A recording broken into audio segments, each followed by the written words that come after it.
Samajwadi party के अध्यक्ष अखिलेश कुमार यादव ने आजमगढ़ में विशाल जनसभा को संबोधित किया, जिससे विपक्ष के नेता दिनेश लाल उर्फ निरहू इस विशाल जनसभा को देखकर कांप उठे। अखिलेश यादव ने योगी पर निशाना साधते हुए कहा कि जब मुख्यमंत्री आवास खाली हुआ था तब योगी आदित्य ने मुख्यमंत्री आवास को गंगाजल का छिड़काव किया था। वह दिन भूले नहीं हैं हम, और इस तरीके का कार्य आज तक कोई भी मुख्यमंत्री नहीं था। कि मुख्यमंत्री आवास अगर खाली हुआ हो और मुख्यमंत्री दूसरे आए हों, किसी मुख्यमंत्री ने अपना मुख्यमंत्री आवास गंगा जल से नहीं धुलवाया।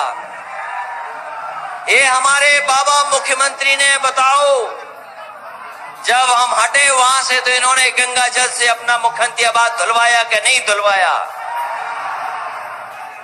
हमें कोई शिकायत नहीं है कि हमारे घर में प्रेस के लोगों को भेज दो, लेकिन हमें शिकायत इस बात की है कि हमारे प्रेस के लोगों को सुबह जल्दी उठा करके आपने घर भेज दिया था। वैसे प्रेस वाले कभी 11-12 बजे से पहले सो के नहीं उठते, क्योंकि इन्हें रात में ज्यादा काम करना पड़ता है।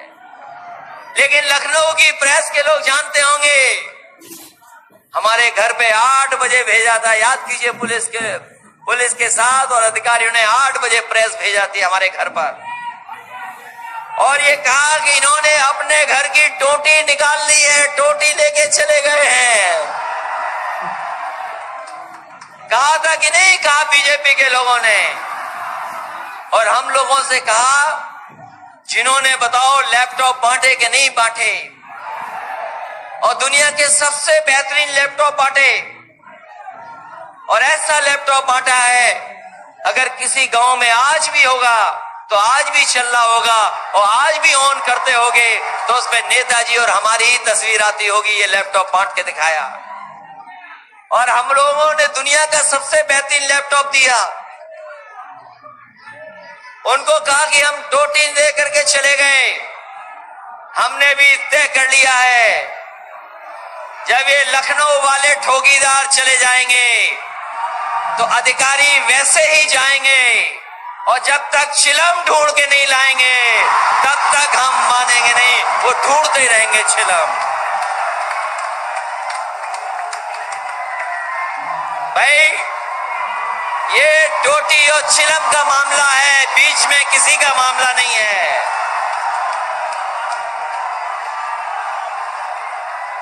और इसलिए हम आपसे और विशेष निवेदन करना चाहते हैं, इसलिए बहुत लंबी बात न करते हुए नौजवानों, हम बस एक आखिरी बात कहना चाहते हैं। जितने भी काम समाजवादियों ने किए थे सब बिगाड़ दिए। 100 नंबर दिया वो बिगाड़ दिया, 102 दिया वो बिगाड़ दिया, 108 दिया वो बिगाड़ दिया। और कभी पुलिस भर्ती लखनऊ में और उत्तर प्रदेश में इतनी नहीं हुई होगी जितना समाजवादियों ने करके दिखाया था, और बहुत आसान भर्ती करके दिखाया था। और हमने कहा था कि 10वां 12वां पास करो, दौड़ के दिखा दो, जो आगे होगा वो अपने आप पुलिस भर्ती हो जाएगा। ये करके दिखाया तो, और हो सकता है यहां पर जो ड्यूटी में आए हों वो मेरिट वाली भर्ती के हों कुछ। ये बताएं ना बताएं, इनका चेहरा और इनकी खुशी बता रही है मेरिट वाले ही हैं। और मेरिट वाला इसलिए किया, बताओ, इन नौजवानों को जिन्हें जवान बनाना और केवल एक डंडा देना है, उसके लिए 2 परीक्षा क्या जरूरी है? इनको जरूरत है अच्छी ड्रेस की, अच्छे खाने की और अच्छी ट्रेनिंग की। इसलिए अगर समाजवादी और महागठबंधन के लोग दिल्ली पहुंचेंगे तो जैसे उत्तर प्रदेश में भर्ती करा करके दिखाया था, चाहे पैरामिलिट्री हो चाहे मिलिट्री हो, इसी तरह की भर्ती करने का काम समाजवादी लोग और गठबंधन के लोग करेंगे। क्योंकि आज जरूरत है नौजवानों को नौकरी और रोजगार देने की। जब तक आसान भर्ती नहीं होगी, आसान तरीका नहीं होगा, तब तक हम नौकरी और रोजगार नहीं दे पाएंगे। इसलिए इन्हीं शब्दों को से कहता हुआ, ये महागठबंधन का चुनाव है, याद रखना। और आने से पहले आने से पहले हमने आदरणीय मायावती जी से भी आशीर्वाद लेकर के आया हूं, उनसे बात करके आया हूं कि नॉमिनेशन करने जा रहा हूं, और नेताजी से भी आशीर्वाद लेकर के आया हूं, और मैं नेताजी से कह के आया हूं कि आजमगढ़ की जनता से मैं कहूंगा कि मैनपुरी की जनता से थोड़े कम वोटों से हमें जिताना चाहते, वोटों से मत जिताना। आपने नेताजी और समाजवादी पार्टी का सम्मान बढ़ाया आजमगढ़ के लोगों ने।